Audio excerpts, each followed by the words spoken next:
Praise the Lord. എൻ്റെ പ്രിയരെല്ലാം സന്തോഷമായിരിക്കുന്നല്ലോ.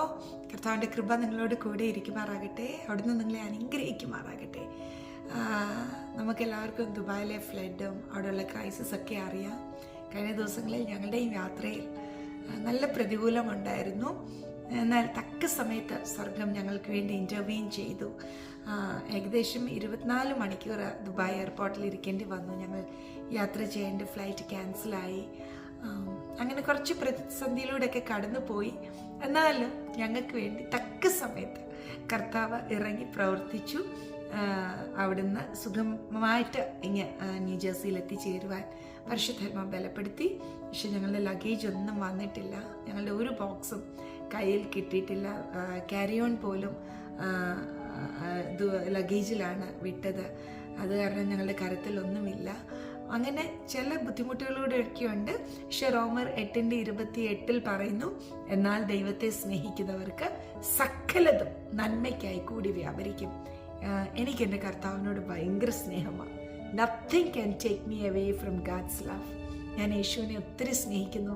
അതുകൊണ്ട് ഞാൻ വിശ്വസിക്കുന്നു എയർപോർട്ടിൽ ഡിലേ ആയതും ലഗേജ് കയ്യിൽ കിട്ടാത്തതും ഇതെല്ലാം നന്മയ്ക്കാണ്. ഇപ്പം എനിക്കത് തിന്മയാണെന്ന് തോന്നിയാലും വരും ദിവസങ്ങളിൽ നിങ്ങളോട് സാക്ഷ്യം പറയത്തക്കവണ്ണം കർത്താവ് ഇതൊക്കെ നന്മയാക്കി തീർക്കും എന്ന് ഞാൻ വിശ്വസിക്കുന്നു. പ്രിയപ്പെട്ടവരെ, നമ്മളൊരു അനുഗ്രഹമാണ്. നമ്മളുമായി സഹകരിക്കുന്നവരെല്ലാം നാം മൂലം അനുഗ്രഹിക്കപ്പെടണം.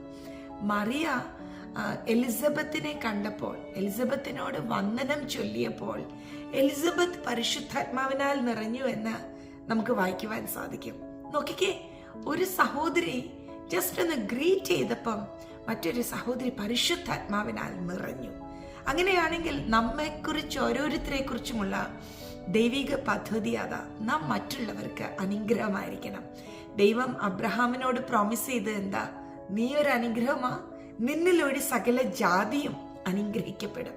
അങ്ങനെയാണെങ്കിൽ ഇന്ന് ഞാൻ പരിശുദ്ധാത്മാവിൽ എൻ്റെ പ്രിയപ്പെട്ടവരോട് പറയട്ടെ, നിങ്ങൾ ഓരോരുത്തരും ഒരു അനുഗ്രഹമാണ്.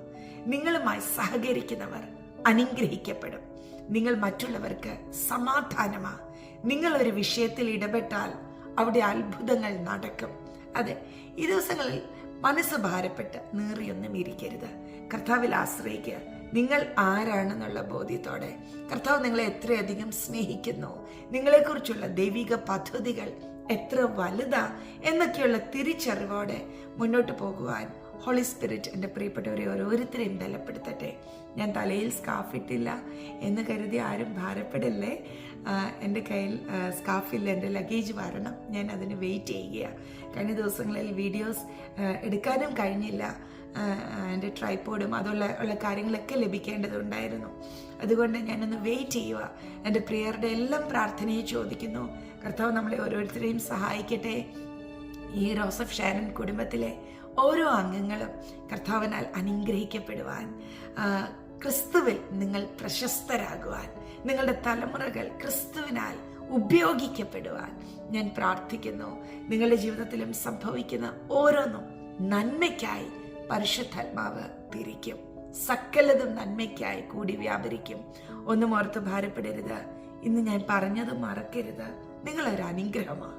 നിങ്ങളുമായി സഹകരിക്കുന്നവർ അനുഗ്രഹിക്കപ്പെടും. ഒരു സംശയമില്ല. മുറിഞ്ഞും തകർന്നും ഇരിക്കുന്നവർ നിങ്ങളുടെ വാക്കുകൾ കേൾക്കുമ്പോൾ, നിങ്ങളുടെ കരസ്പർശനം അനുഭവിക്കുമ്പോൾ അവർ സൗഖ്യമാകും. അതെ, ഈ വലിയ ദൈവിക വെളിപ്പാടോടെ മുന്നോട്ട് പോകുവാൻ പരിശുദ്ധാത്മാവ് ഓരോരുത്തരെയും ബലപ്പെടുത്തട്ടെ. വരും ദിവസങ്ങളിൽ നമുക്ക് വീണ്ടും കാണാം. അതുവരെ കർത്താവ് നമ്മളെ ഓരോരുത്തരെയും സൂക്ഷിക്കട്ടെ. Bless you.